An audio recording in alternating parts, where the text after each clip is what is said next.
সবাইকে জানাই আমার অন্তর থেকে অনেক অনেক ভালোবাসা এবং শুভকামনা। আশা করি আপনারা সকলেই ভালো আছেন। আজকে আমি আপনাদের কিছু কথা বলতে চাই। শুরু করা যাক।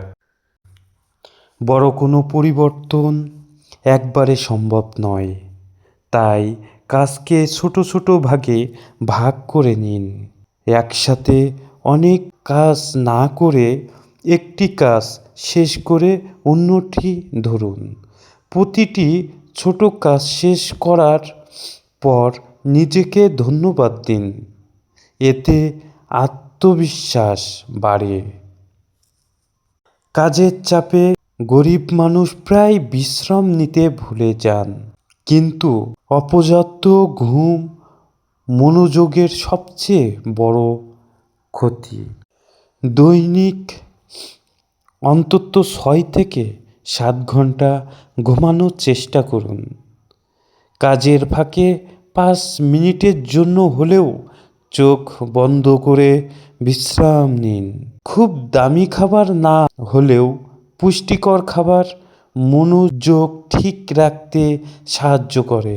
প্রচুর পানি পান করুন। ডিহাইড্রেশন বা পানির অভাব মনোযোগ কমিয়ে দেয়। মনে রাখবেন, চিনিযুক্ত খাবার বা অতিরিক্ত চা কফি সাময়িক শক্তি দিলেও পরে শরীরকে ক্লান্ত করে ফেলে।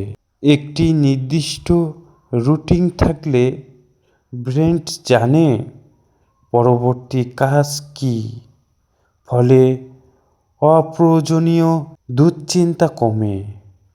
প্রতিটি দিন একই সময়ে ঘুমানো এবং ঘুম থেকে ওঠার চেষ্টা করুন। গুরুত্বপূর্ণ কাজগুলো দিনের শুরুতে করার চেষ্টা করুন, যখন মাথা ঠান্ডা থাকে। আজকের মতো বিদায় নিচ্ছি। ধন্যবাদ, ভালো থাকবেন। আবারও জানিয়ে যায় আমার অন্তর থেকে আপনাদের সকলের জন্য অনেক অনেক শুভকামনা রইল। ধন্যবাদ, ভালো থাকবেন সকলে।